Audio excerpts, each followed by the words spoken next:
Buenas tardes. Nuestro equipo de trabajo está conformado por Camila Zabaleta, Diana Ramírez y quien les habla, Ali Serna.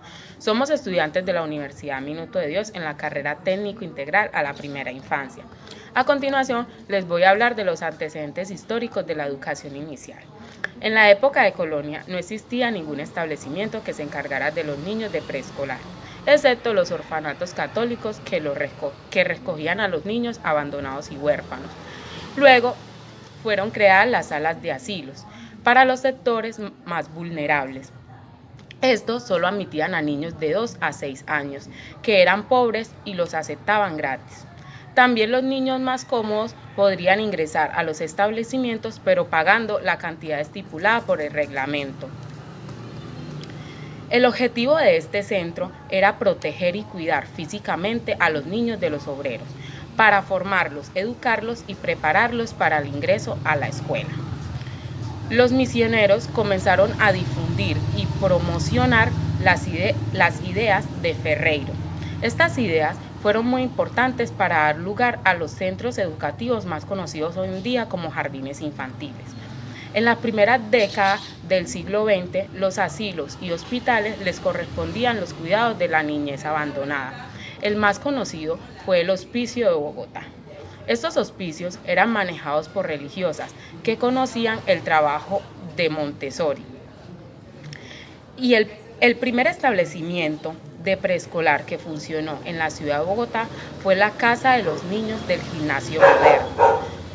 Fue fundada por Agustín Nieto Caballero. En 1914 se convirtió en uno de los colegios más prestigiados del país. El proceso de la educación preescolar en el país fue lenta y la preparación de las maestras no era tan importante. Por eso se creó el Instituto Pedagógico Nacional para las Institutoras de Bogotá, con una selección especial para la maestra de preescolar. Funcionaba en Colombia a cerca de 280 preescolares privados atendiendo una población de 2.120 niños. El Ministerio de Educación decía que los jardines debían cumplir con unos requisitos, los cuales solo se intervenían en los privados, presentándose así un problema en el sector privado y oficial. En 1968 se creó el ICBF durante el gobierno de Carlos Lleras Restrepo para promover protección al menor y procurar la estabilidad y bienestar de la familia. Desarrollo infantil y educación inicial. El desarrollo infantil desde la educación inicial remite a la necesidad de comprender los sentidos imaginarios y prácticos sociales asociados a los conceptos de infancia, desarrollo infantil y desarrollo humano. En el siglo XX, las anteriores concepciones se fueron transformando a partir del surgimiento de la protección a los niños y niñas como problema de interés público. Esto se da con mayor fuerza y claridad a mediados del siglo, en 1959, cuando la ONU plantea el Decálogo de Derechos del Niño. La Convención de los Derechos de los Niños introduce el concepto de protección integral, que implica que la familia, la sociedad y el Estado asuman la responsabilidad de la protección de los niños, las niñas y adolescentes, reconociendo sus derechos y regulando su protección a través de políticas públicas para garantizar su ejercicio o para restituirlos. Colombia cuenta con importantes normas y leyes a favor de los derechos de la infancia, entre las cuales encontramos la Constitución Política de Colombia de 1991, la Ley 12 de 1991, que ratifica la Convención sobre los Derechos del Niño, y la Ley 1098, Código de Infancia y Adolescencia, en donde establece el desarrollo integral en la primera infancia, en el contexto colombiano del marco legal de protección y cuidado del niño, logra un importante desarrollo con la Constitución Política, en la cual sus artículos 44 y 49 elevan a un principio constitucional los compromisos adquiridos al suscribir la Convención de los Derechos del Niño, consagrando sus derechos fundamentales, y la misma forma obliga a la familia, sociedad las instituciones y el Estado a asistir y proteger al niño contra toda forma de abandono, violencia física o moral, secuestro, venta, abuso sexual, explotación laboral o económica y trabajos riesgosos, y a garantizar su desarrollo armónico e integral en el ejercicio pleno de sus derechos. Asimismo, la Convención Internacional sobre los Derechos de los Niños, aprobada por el Congreso de la República de Colombia mediante la Ley 12 del 22 de enero de 1991, introduce un cambio en la concepción sobre la infancia. Los niños deben ser reconocidos como sujetos sociales y como ciudadanos con derechos en contextos democráticos.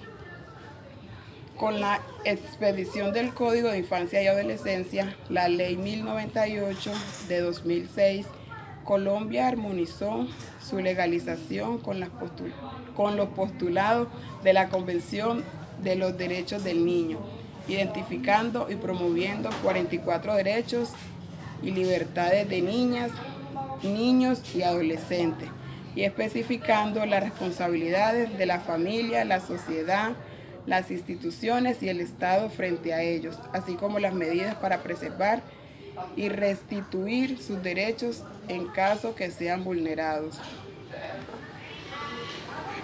La política de primera infancia reconoce al niño y a la niña desde la gestación hasta los 6 años como sujeto pleno de derecho, sin importar los distingos de edad, género, raza, condición biológica, etnia o estrato social. El desarrollo infantil es multidimensional y multidireccional y está determinado por factores biológicos, psicológicos, sociales, culturales e históricos. A través del desarrollo, niños y niñas contribuyen formas de comprender e interactuar con el mundo progresivamente más complejo y elaborado. El lineamiento pedagógico curricular en la educación inicial está para potenciar el desarrollo de los niños y las niñas, haciendo énfasis en el acompañar y favorecer y llenar el significado cognitivo y afectivo mediante las actividades propias de la primera infancia. El currículo en los niños de 0 a 5 años son proyectos educativos y culturales que orientan a la primera infancia en busca de una sociedad justa y mejor, porque el conocimiento que los niños adquieren a sus primeros 5 años es trascendental, es decir, que el desarrollo que tengan en esos años va a fundamentar su posterior proceso. Potenciar y enriquecer también es diseñar y proveer ambientes enriquecidos que inviten a los niños y a las niñas a soñar, a jugar y a desarrollar sus habilidades. La educación inicial debe construir escenarios donde se consoliden e incorporen acciones afirmativas que permitan proteger, garantizar y promover con equidad los derechos de los niños y las niñas según su particularidad, sean derechos de género, cultural, condiciones de discapacidad, situaciones socioeconómicas vulnerables o de desplazamiento.